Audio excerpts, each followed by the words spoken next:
तो नमस्कार।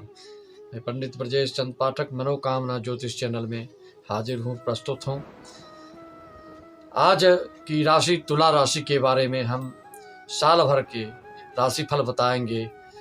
आज 2023 साल प्रथम दिन 1 जनवरी का श्री गणेश हो चुका है और तुला राशि के भाग्य के बारे में, स्वास्थ्य के बारे में, शिक्षा के बारे में, जॉब के बारे में, आदि के बारे में हम आपको भली भांति बताएंगे। आप इसको शुरू से अंत तक बिना स्किप किए सुनिए, समझिए और उसको अपने जीवन में उतारिए, आत्मसात कीजिए, हृदयंगम कीजिए। तो आपके जीवन में जो भी जिस क्षेत्र में भी आप आगे बढ़ना चाहते हैं उसमें आसानी से हो सकते हैं। देखिए, जिसकी तुला राशि है, किस वीडियो के माध्यम से, किस ज्योतिषी के माध्यम से आपको क्या जानकारियां मिल सकती हैं, उसके लिए मैं यह कदापि नहीं कहूँगा, कभी नहीं कहूँगा कि आप सिर्फ मेरे ही चैनल को देखिए और सब्सक्राइब कीजिए और शेयर कीजिए, बेल बटन दबाइए, ऐसा नहीं कहूँगा। क्योंकि यह कहने से नहीं होता। जब तक किसी भी वीडियो के माध्यम से आपको अच्छी अच्छी जानकारियाँ नहीं मिलेगी तब तक आप उसका like, subscribe, share, bell icon नहीं दबाएंगे। तो मित्रों, इसके बारे में मैं ज़्यादा ध्यान नहीं देता।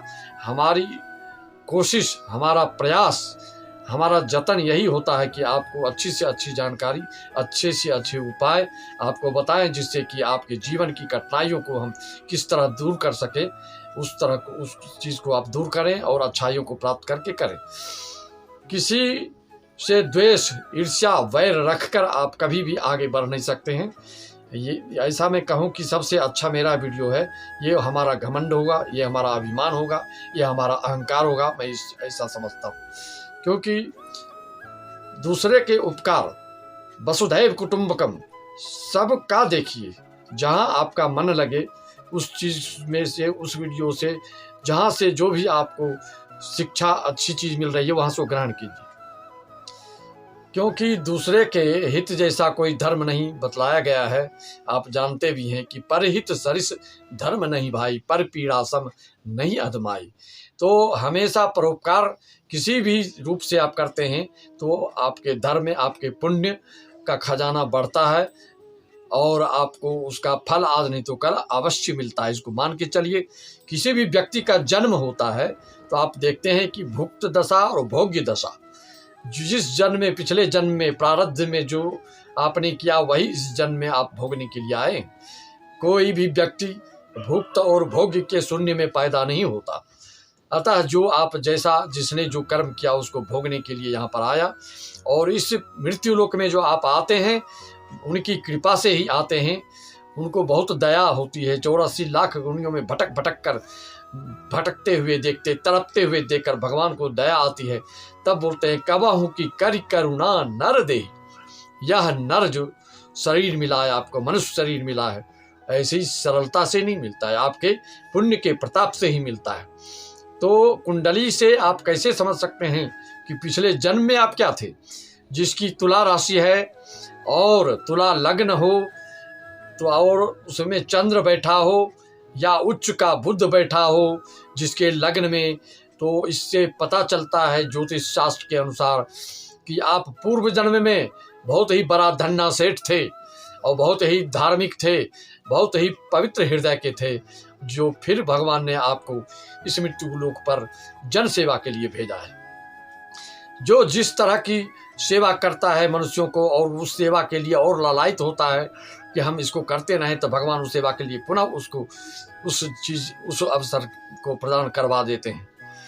तो आपने समझ गया। अगर लग्न में आपका शुक्र, चंद्र बैठा हो तो इससे ये साबित होता है, अगर लग्न में नहीं है, लग्न में किसी का मान लीजिए शनि बैठा है तो उससे पूर्व जन्म का उसका खराब कर्तृत्व को प्रकट करता है।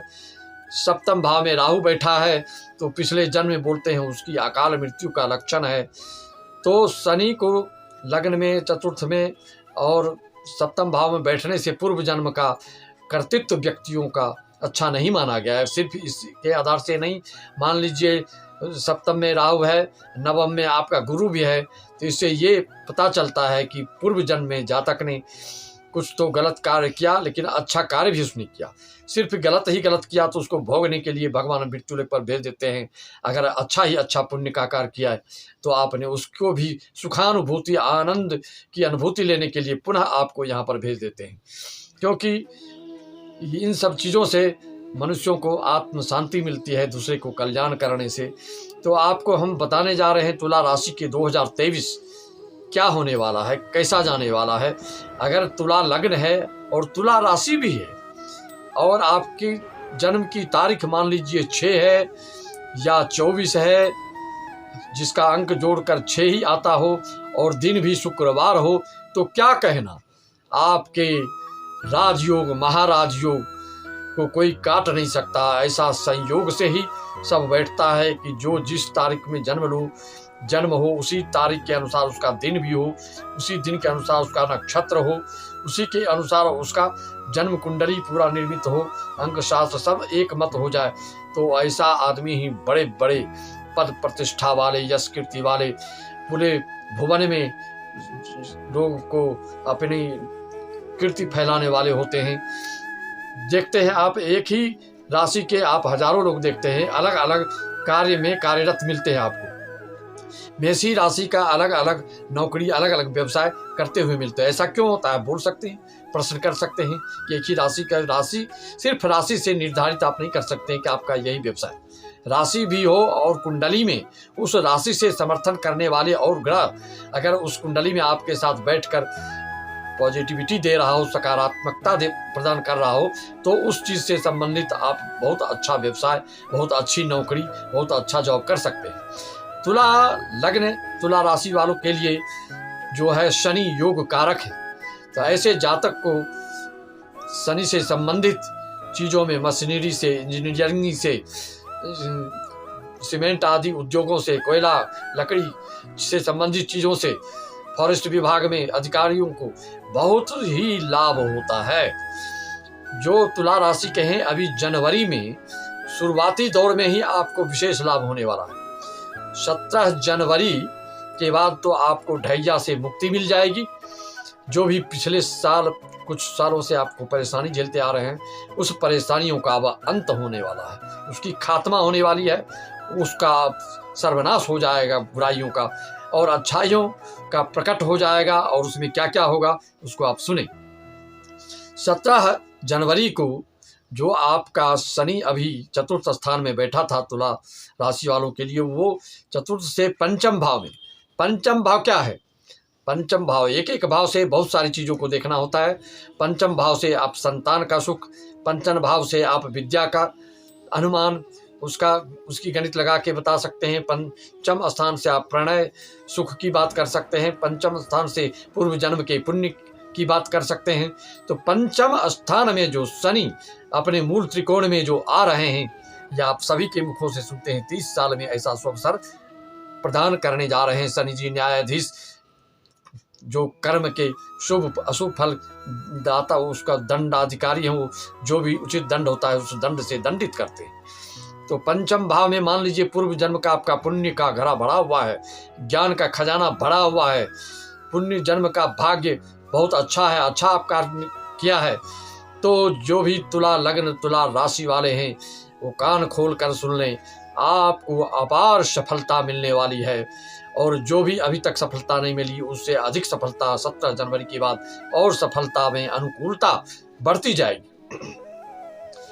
पंचम भाव से शनि आपके देख रहे हैं तृतीय दृष्टि से सप्तम भाव पर भी दृष्टिपात कर रहे हैं अपनी दृष्टि को। तो इससे और आपको जो शादी के लायक व्यक्ति हैं उनकी शादी हो सकती है।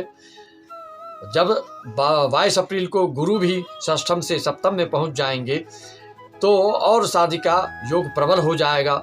शादी की बात हर कोई करते हैं, लेकिन मैं बार बार कहता हूं कि शादी के योग होंगे और कोई दोष नहीं आपकी कुंडली में है तभी होंगे। अगर स्त्री ऋण विशेष है, विषकुंभ योग आदि है, पितृ दोष है, आदि आदि दोषों से आपकी कुंडली परिपूर्ण है, तो वही शुभ कार्य होने से वंचित करता है, वो रोक देता है, खत्म कर देता है, कोई भी बात बनने नहीं देता है। तो आपको सप्तम दृष्टि में अगर पहले से शनि बैठा न हो और कोई शादी को रोकने वाला बाधक ग्रह ना हो तो आपकी शादी का योग बन सकता है। गुरु जब 22 अप्रैल को जाएंगे आपके सप्तम स्थान में, 22 अप्रैल तक आपको जो राहु तृतीय भाव में पराक्रम भाव को दृष्टि डाल रहे हैं, सप्तम ये लग्न में जो दृष्टि डाल रहे हैं, जहाँ जहाँ दृष्टि डाल रहे हैं वहाँ के लिए भाई बंधु से थोड़ा सा 22 अप्रैल तक आपको सावधानी रखनी होगी। पराक्रम तो बढ़ा रहेगा लेकिन वाद विवाद में पड़ने से आपको बचना चाहिए।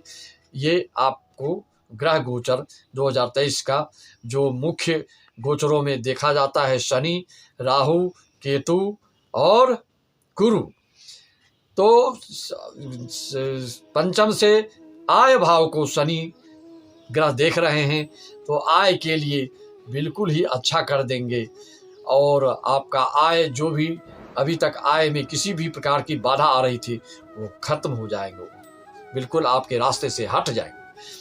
और इनकी 10वीं दृष्टि आपके द्वितीय भाव पर पड़ रहे हैं। 10वीं दृष्टि मतलब आपका अगर सिंह राशि, ये तुला राशि और तुला लग्न है तो उसके दृष्टिकोण से गोचर फल के हिसाब से वहाँ आपकी मेष राशि बनती है द्वितीय स्थान, लग्न के हिसाब से भी मेष। तो ऐसे जातकों के लिए धन के मामले में और आपकी मुखा जो वाणी है उसमें थोड़ी सी कर्कशता, आपकी वाणी के कारण कुटुंब परिवार में कोई विवाद पैदा हो जाए, आपकी वाणी के कारण किसी बात के चातुर्यता में फंसकर आप अपने कुछ धन को लॉस कर सकते हैं, या आपके मुख के रोग, दांत से संबंधित कोई दांत उखड़वाने पड़ जाए, ऐसे योग सब दे रहे हैं।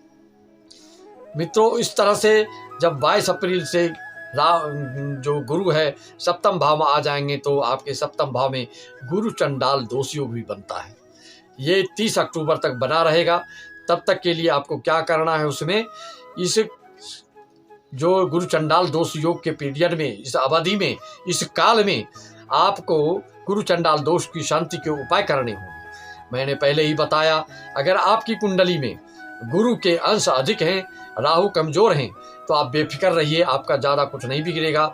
लेकिन इस काल में आपके मानसिक रूप से उधेड़-बुन में रहेंगे, मानसिक रूप से कुछ विचलित हो सकते हैं, किसी निर्णायक मोड़ पे नहीं पहुंचने के कारण आप उधेड़-बुन में रहेंगे, किंकर विमूढ़ में रहेंगे, दुविधाजनक स्थिति आपकी रहेगी।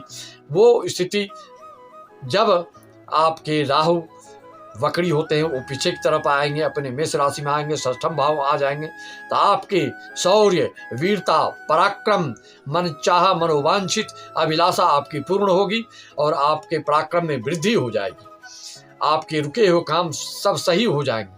जो भी इस काल में आप जिस कारण से किसी चीज को क्लैरिटी नहीं दे रहे थे, स्पष्ट नहीं कर रहे थे, क्लियर नहीं कर रहे थे, वो आपका स्पष्ट हो जाएगा और जो भी है सही चीज़ वो निकल के सामने आ जाएगा। मान लीजिए कंबाइंड में कोई साझेदारी में कार्य कर रहे हो आप, तो एक दूसरे से छुपाने के कारण एक दूसरे के मन में ईर्ष्या, द्वेष आंतरिक भाव से हो सकता है, भले आप प्रकट ना करें, वो 30 अक्टूबर के बाद सब साफ हो जाएगा, क्लियर हो जाएगा। वास्तविकता जो है वो आकर सामने आ जाएगी और फिर नई रफ्तार से आपके जो रोजगार, व्यवसाय, शिक्षा, जो जिस चीज़ से जुड़े हैं, जो जिस चीज़ में लगे हैं, उस चीज़ की वृद्धि दिन दुगुना रात चौगुना की रफ्तार से बढ़ेगी।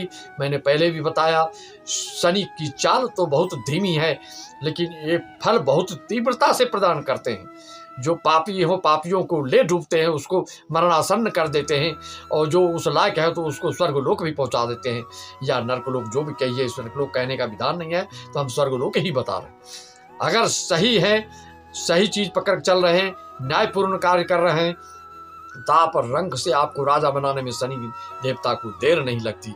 अतः इस सुअवसर को, इस मौके को, इस वर्तमान स्थिति का लाभ लेने के लिए तुला राशि वाले बिल्कुल तैयार हो जाएं। आपके लिए महत्वपूर्ण बात और चीज बता देते हैं। तुला लग्न हो तो आपको हीरा आपके लिए वरदान साबित है। तुला लग्न है तो आप हीरा, नीलम, पन्ना तीनों का कॉम्बिनेशन के रूप में धारण कर सकते हैं। मुहूर्त के हिसाब से धारण करिए, मंत्रोच्चारण से अभिमंत्रित करके धारण कीजिए। फैशन के हिसाब से धारण का कोई फल नहीं है। तुला राशि वालों को रुद्राक्ष अगर पहनना हो तो आप 6 मुखी रुद्राक्ष, 3 मुखी रुद्राक्ष विधिवत पहनिए। मैंने और वीडियो डाला किसको कैसा रुद्राक्ष पहनना चाहिए, अगर आपकी तुला राशि है, ब्राह्मण है, तो श्वेत रुद्राक्ष को धारण कीजिए 6 मुखी। क्षत्रिय हैं तो आप 6 मुखी रुद्राक्ष, रक्त वर्ण वाले रुद्राक्ष को धारण कीजिए। अगर आप वैश्य हैं, व्यवसायी हैं, बढ़िया हैं, तो पीत रुद्राक्ष धारण से ज़्यादा सफलता मिलेगी। अगर शूद्र में आते हैं तो श्याम रुद्राक्ष, 4 वर्ण के हिसाब से रुद्राक्ष का भी निर्धारण करा गया है। कहा गया है उस हिसाब से अगर रुद्राक्ष और रत्न पहनते हैं आप, और शंकर जी का और लक्ष्मी, महालक्ष्मी जी का ध्यान, स्तुति, शांति कराते हैं, तो आपको ऊंचाइयों को प्राप्त करने के लिए कोई रोक नहीं सकता। ये हमारी बात आप बिल्कुल गांठ बांध करके रख लें। आपको जो जिस स्तर में है, तुला राशि, तुला लग्न वाले, या जिनकी तुला राशि तुला लग्न दोनों एक साथ हैं, उनके लिए बिल्कुल ये छप्पर फाड़ स्थिति आ रही है। आपकी मनोनुकूल सफलता मिलेगी, आपकी सारी अभिलाषा पूर्ण हो जाएगी। मित्रों, इसी के साथ आपको मैं ये भी बता रहा हूँ, केतु जो है वो मोक्ष प्रदान दाता है। केतु को आप जानते हैं, केतु को बहुत ही शुभ माना गया है ज्योतिष शास्त्र में। राहु केतु का एक और नियम है आपके ज्योतिष शास्त्र में, अगर राहु शुभ फल देता है तो केतु अशुभ फल देता है। अगर केतु आपके शुभ फल देने वाले हैं कुंडली में, तो राहु अशुभ फल देता है। तो राहु जब अशुभ फल देने लगता है तो उस समय केतु आपकी तरफ होने लगता है। जब केतु अशुभ देता है तो राहु शुभ होने लगता है। ऐसा भी बहुत लोग कहते हैं, अपने अपने ज्ञान और अपने अपने अनुभव के हिसाब से कहते हैं। तो मैं इस हिसाब से आपको बता रहा हूँ, केतु आपका जो पराक्रम भाव में अब वर्तमान में जो लग्न में बैठा है, ये कहाँ बैठा है आपका 7वें भाव में, तो इसकी 9वीं दृष्टि आपकी 3य भाव में, और केतु की दृष्टि आपके पड़ रहा है कहाँ, 8वें भाव में। तो इस तरह से केतु जब आपका अगर 8वें भाव में मंगल बैठे, अगर वह केतु की दृष्टि पड़ती है तो चोट योग देता है। जनवरी में जो मीडिया से संबंधित, लेखन कार्य से संबंधित हैं, उसके लिए लाजवाब है, उनकी बहुत स्थिति अच्छी होती चली जाएगी। फरवरी में आपको संतान से विवाद की संभावना बन रही है। संतान से थोड़ा परहेज कर दीजिए। अगर आपकी संतान बड़े हैं, किसी मुद्दे को लेकर, किसी चीज़ को लेकर आपको थोड़ा सा मनमुटाव हो सकता है, तो उस चीज़ से बचें। फरवरी में स्त्री जातक से, कोई गुप्त स्त्री जातक से आपको विशेष लाभ भी हो सकती है। फरवरी माह में आपको चोट खसोट की भी संभावना बन रही है, तो चोट से बचने के लिए केतु की शांति आप करा सकते हैं। ऑनलाइन भी हमसे संपर्क कर करा सकते हैं, या आपकी जहाँ इच्छा करा सकते हैं। और मार्च अप्रैल में आपके भाग्य में जो है मंगल का गोचर फल बहुत ही ऊर्जावान बना देगा। बिल्कुल जोश में रहेंगे आप। मार्च महीने में आप अगर कोई रेस्टोरेंट खोलना चाहते हैं, रियल एस्टेट से काम करना चाहते हैं, तो आपके लिए बिल्कुल लाजवाब रहेगा मित्रों। और अप्रैल मई में आपके गुप्त स्त्रियों के द्वारा आपको विशेष हेल्प मिलेगा। और मई जून में आपकी आर्थिक उन्नति और किसी वाहन खरीदी का योग बन रहा है। मई जून में वाहन खरीद सकते हैं आप, जो पुराने हैं उसको बदल के नया ले सकते हैं, या नए और किसी पारिवारिक कारण से आप खरीद सकते हैं। ये विद्या बन रहा है, जो विद्यार्थी लाइफ में है वो विद्या अर्जन विशेष कर सकते हैं मई जून में। और जुलाई अगस्त में आपको स्वास्थ्य से संबंधित, लीवर से संबंधित और पाचन क्रिया से संबंधित विशेष ध्यान देना होगा, अन्यथा आपको दिक्कत होगी।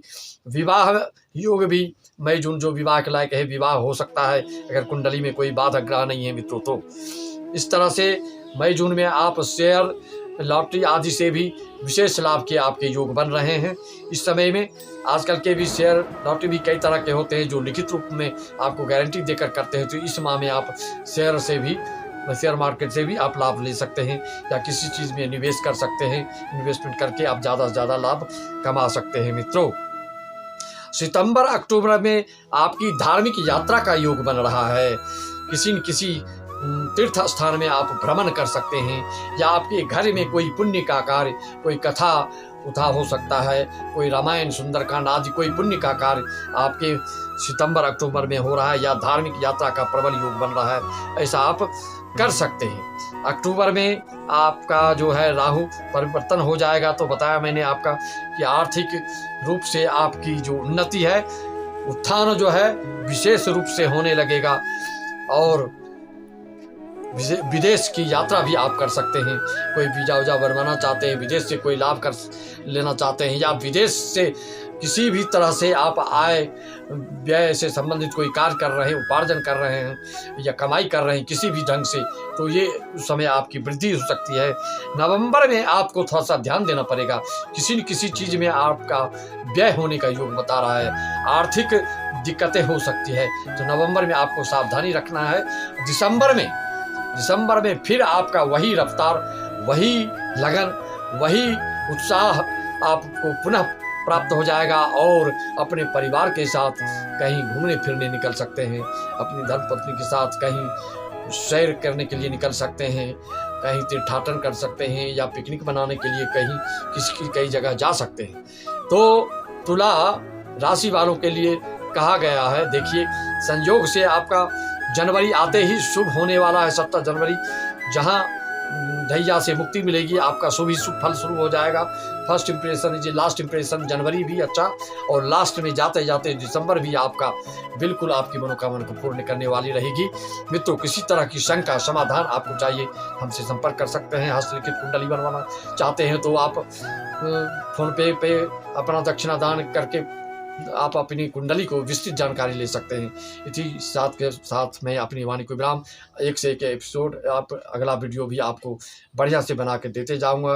किसी तरह की कोई हमारे वीडियोज में कमी महसूस होती है तो कमेंट करके आप अवश्य हमको अवगत कराएं। इसके लिए आपको बहुत बहुत धन्यवाद। मित्रों, श्री राम मैं सब जग जानी, करऊं प्रणाम जोर जुग पानी। जनता जनार्दन आपके बल से ही इतने जो आचार्य अपने वीडियो को डालते हैं और सब लाखों पति करोड़पति बनते हैं, इसके भगवान आप ही लोग हैं। जनता जनार्दन का स्वरूप है, उस रूप से परात्पर पर ब्रह्म जो पर ब्रह्म हैं, जो इस ब्रह्मांड के नियंता है, चलाने वाले हैं, उनके ही रूप सब में विराजमान हैं। उसी रूप से सबको मैं धन्यवाद देना चाहता हूँ। शेयर कमेंट करिए और लाइक कीजिए और सब्सक्राइब कीजिए, उसके लिए बारंबार आपको धन्यवाद। और श्री राम मैं सब जानी, करो प्रणाम जोर जी। जय।